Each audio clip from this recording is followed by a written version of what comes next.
cigarettes, well-versed in etiquette. Glam still glitters, Southern rock hits the highway, and Prog is writing epics in real time.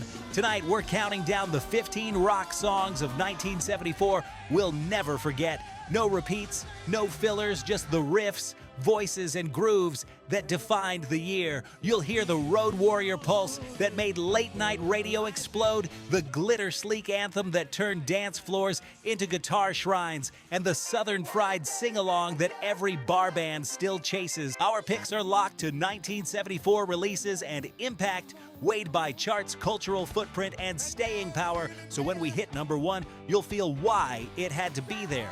Before we drop the needle, what's your personal number one from 74? And which classic did everyone sleep on? Type it now so you can flex when your pick lands. If you love deep dive rock history with zero fluff, hit subscribe to Rock Lore. Ready? 15 starts now.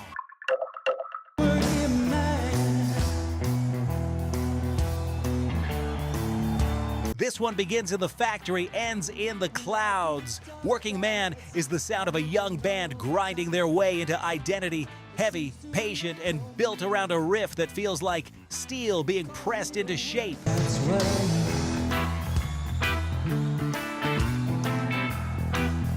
You can hear late-night radio all over it. Long guitar lines, drums that don't rush, and a lyric that speaks straight to people coming off shift. What's special is the tension.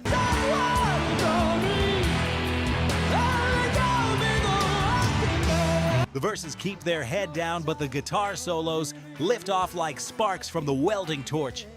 That contrast, earthbound lyric, skybound playing, made listeners call stations and say, "Who is this?" and helped Rush break through in the U.S.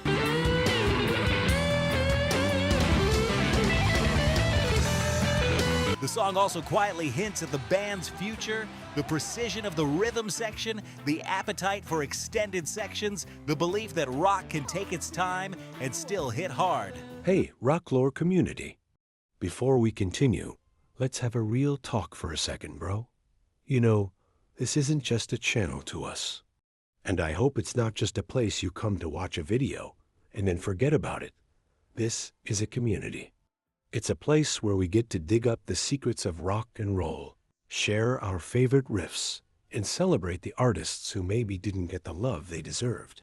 Right now, only about 1% of our viewers are subscribed. We can change that together and grow this community. All you have to do is hit that subscribe button with the notification bell on. When you do, you're not just helping a channel grow, you're becoming a member of the Rock Lore family. You're signaling to us and to YouTube that these stories matter, that this music is worth preserving, and that this community is a place you want to be. Subscribing is your way of making sure you're always in the loop. It means you'll be the first to know when we unearth a forgotten legend, drop a new countdown, or dive into a piece of rock history you've never heard before. So if you're a true fan of the lore, if you get that same feeling of discovery that I do, then come join us. It takes 1 second to be a part of something bigger.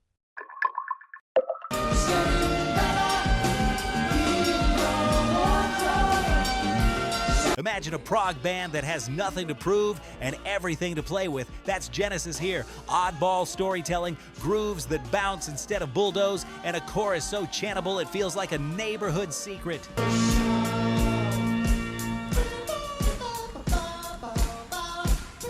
The lyric follows a lawnmower, but the song is really about choosing your own pace in a world that keeps speeding up.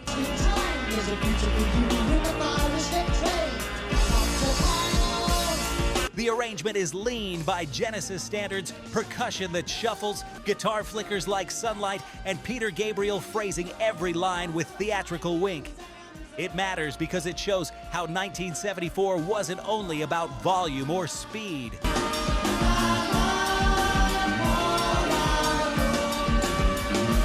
It was also about personality. This is Prog that knows how to smile. It also quietly opened doors for them, a first real pop-leaning single that proved they could write compact songs without losing their character.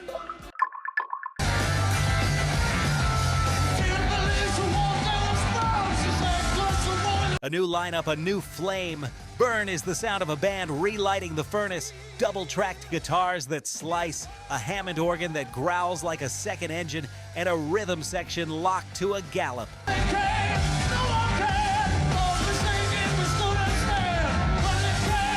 David Coverdale and Glenn Hughes trade and stack vocals with a swagger that tells you they know they've got the goods.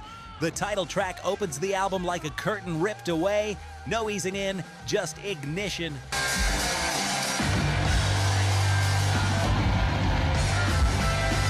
What makes it endure is the riff's architecture. Symmetrical enough to remember after one listen, elastic enough to stretch across solo sections without ever losing momentum.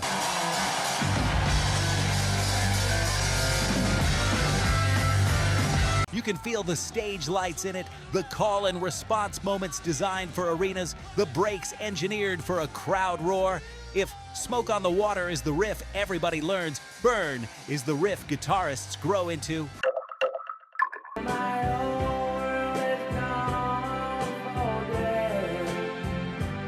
Close your eyes and you're on a midnight river, strings drifting like moonlight, and a voice chasing a melody it can't let go. Jeff Lynne writes this one like a short film.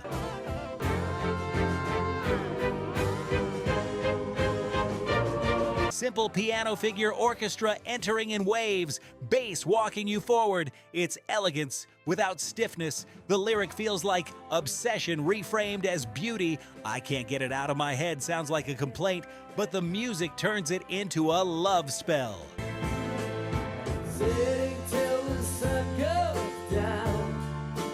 What made it a breakthrough is how it threads the needle between rock and orchestral pop without feeling like a novelty.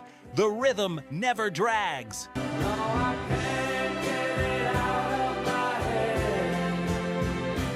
The drums are gentle but present, and the arrangement keeps adding light. Cellos swelling here, a guitar phrase glinting there. It gave Ello a new identity, not a rock band with strings, but a band where strings are the bloodstream.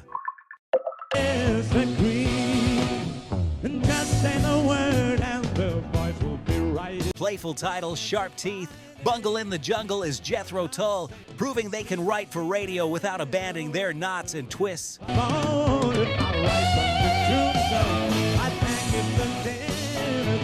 Ian Anderson's flute is cheeky, but listen to the arrangement. Acoustic strum framing electric jabs, a steady backbeat, and a melody that circles back with satisfying symmetry.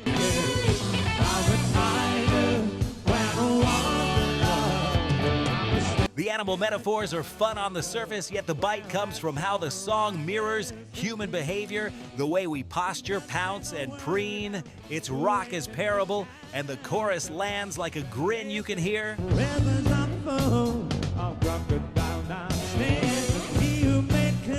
Tull's genius here is balance. Enough polish for mass play, enough quirk to keep longtime fans nodding. In the crowded soundscape of '74, that was a tightrope, and they don't wobble.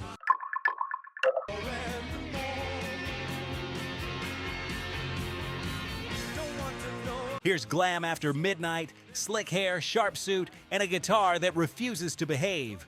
Roxy Music were masters at turning style into sound, but this track proves the style had muscle.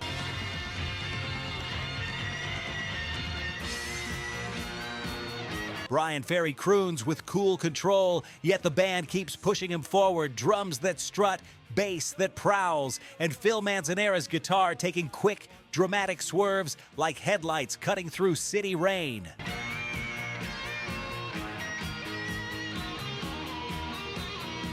The song is urgent but never messy. It moves like a sports car, tight steering, sudden bursts, confident stops. What makes it stick is the tension between elegance and eruption.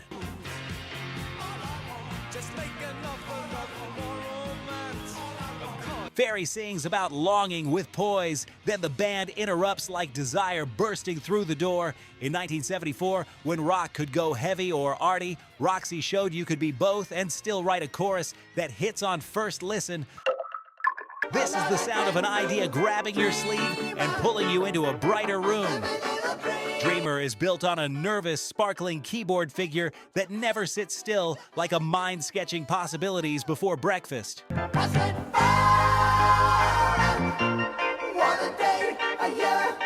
Roger Hodgson sings with that pure, high tone, and each line feels like a window opening. Fresh air, big sky, a melody you can hum after one pass. The arrangement is clever but not fussy.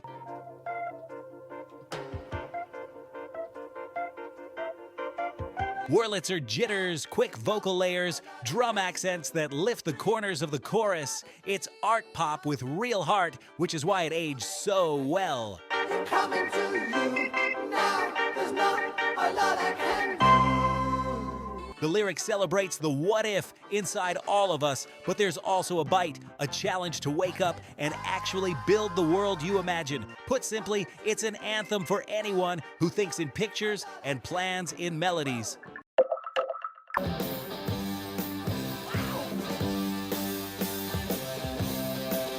Rock radio was made for songs like this. Big entrance, bigger hook, and a voice you believe from the first word. Paul Rodgers sings like gravel turned to velvet, and Mick Ralphs writes a riff that's both simple and irresistible.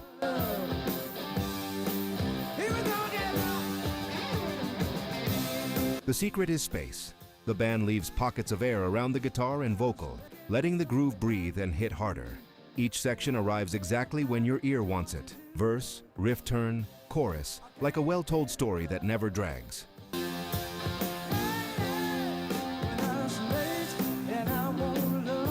If you want to explain classic rock in 3 minutes, point here.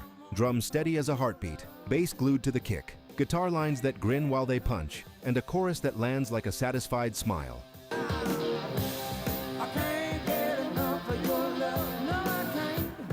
It's confident without showing off, and that's why it still fills dance floors and dive bars on Friday nights. This video is sponsored by the Lore Store on Amazon, your one-stop shop for music lovers across reggae, rock, pop, and hip-hop. We built it for real listeners who don't want to dig through 1,000 listings to find the right gear. Inside the Lore Store, you'll find 5 aisles. VIP, top, battle-tested essentials, headphones, turntables, speakers, gig-safe earplugs, smart speakers. Reggae vibe, roots and lovers. Rock made easy, automatic decks, warm bookshelf speakers, vinyl care.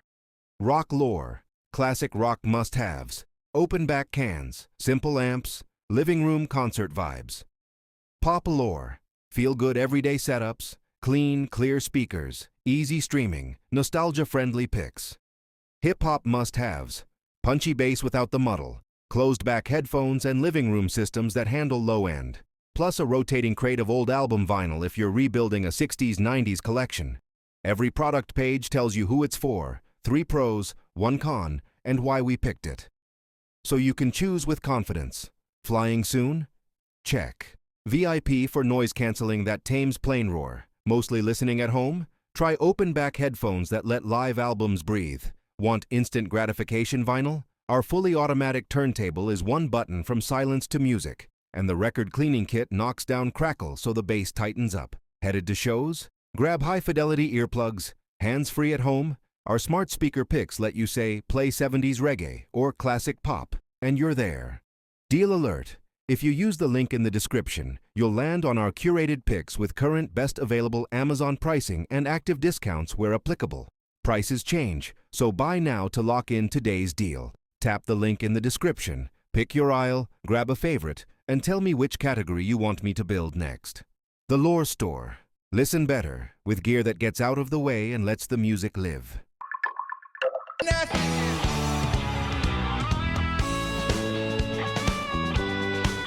That famous sit-test stutter wasn't a gimmick. It's the hook that made the song unforgettable. But beyond the fun, listen to the engine room.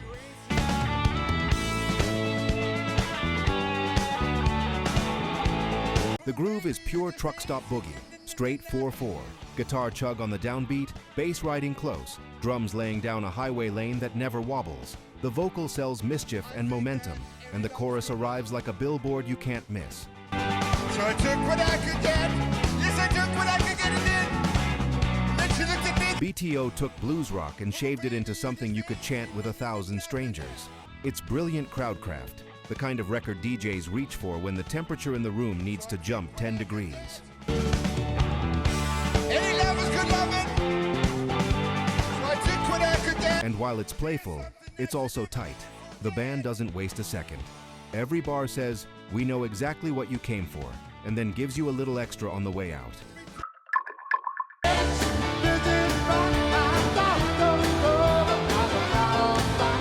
This is swagger in horn sections and leather boots. Elton's rock side roars, guitars driving straight ahead, saxes and trumpets blasting like a brass bulldozer, and a rhythm section that keeps everything stomping in time.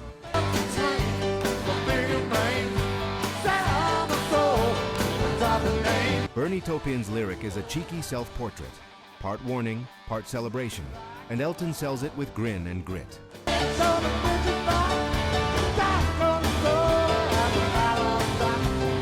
The arrangement is a masterclass in punch. Short guitar jabs before the chorus, brass hits right on the lyrics, and backbeat that thumps like it's kicking open a saloon door.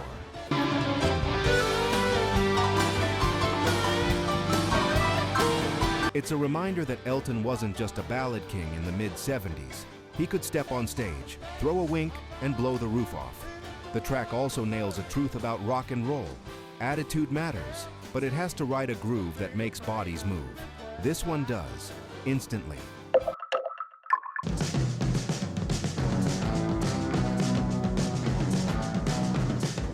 Close your eyes and you can feel the tarmac hum. Radar Love is a road movie disguised as a rock single. Drums rolling like tires, bass line gliding in the fast lane, and that guitar figure flashing past like white lines.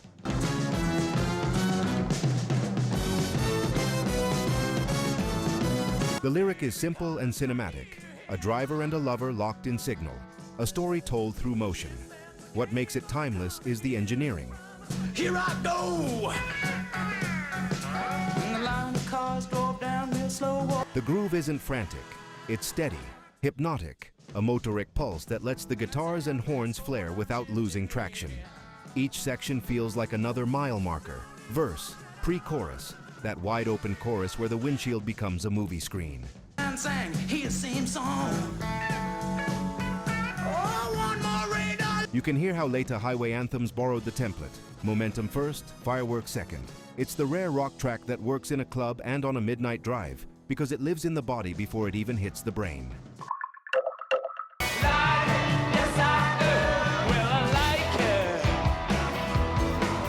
Here's the elevator pitch for the whole genre, delivered by its most shameless salesman. The Stones take a tune that could have been tossed off and turn it into a statement of purpose. Down deep in my heart, feelings with blood on my face. The guitars are loose, slashing, slightly out of the lines on purpose. The rhythm section leans back, never rushing the pocket. And Mick Jagger sells the chorus with a wink that says, "We know exactly what we're doing." Under the swagger, there's craft. I like it. I like it. The call and response vocals, the way the pre-chorus climbs to set up that chant, the disciplined messiness that only a band deeply in control can pull off. I bet you think that you're the only women in town. In 1974, with rock splitting into harder, proggier, glossier paths, the Stones plant a flag. It's still about feel, about sweat, about a hook that makes you grin before you even parse the lyric.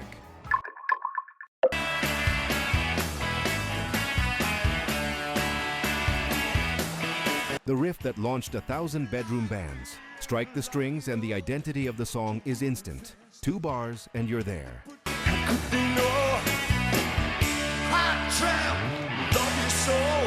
Bowie is saying goodbye to glam while giving it its last perfect anthem. A strutting guitar figure, hand claps like footlights, and a vocal that's both teasing and tender.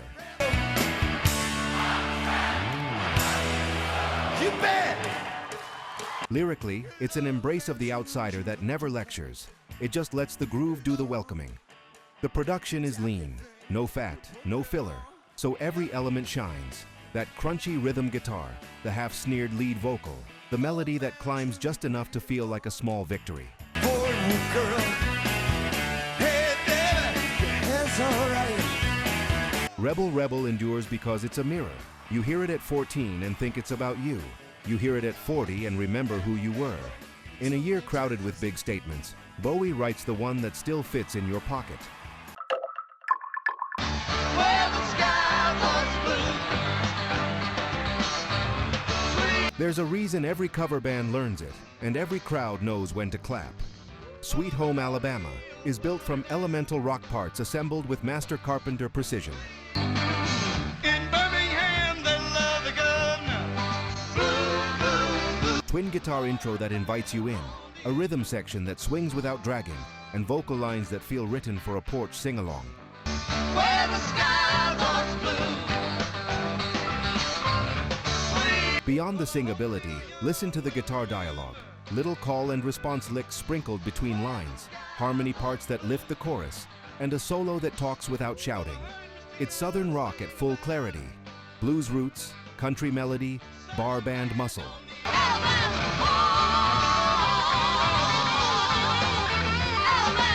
The song's cultural debates have followed it for decades, but musically it's bulletproof, crafted to connect across rooms, radios, and generations.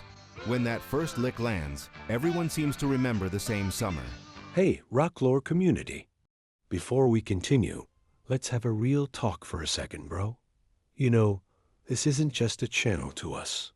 And I hope it's not just a place you come to watch a video and then forget about it. This is a community.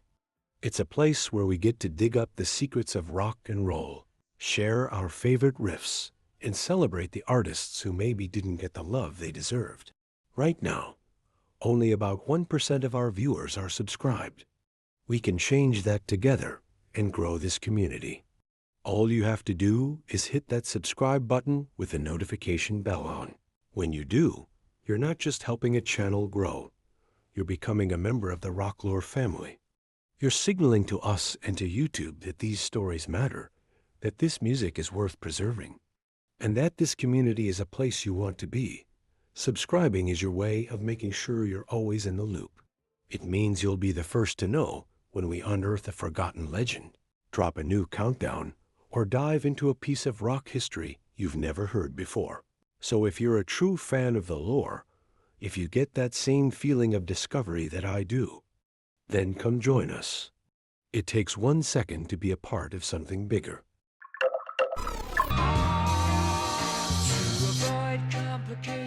She never kept the same. Precision, wit, and glamour in 3 minutes flat.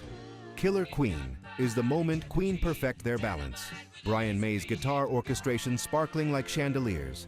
Freddie Mercury slipping through vowels like a stage magician. And a rhythm section that moves with cat-like grace.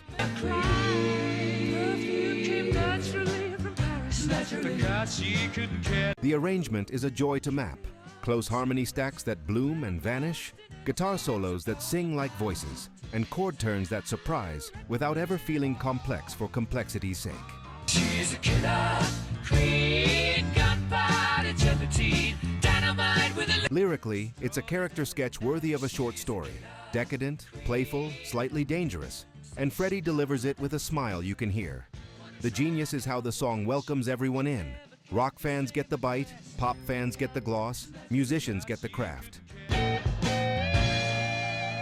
Drop of a hat, she's as willing as playful. It's the rare single that feels inevitable the moment you've heard it once. If you ask why it tops this list, the answer is simple. Nothing else in 1974 combined brains, bite, and beauty quite this perfectly. The journey doesn't end here, Rock Warrior. Watch this next.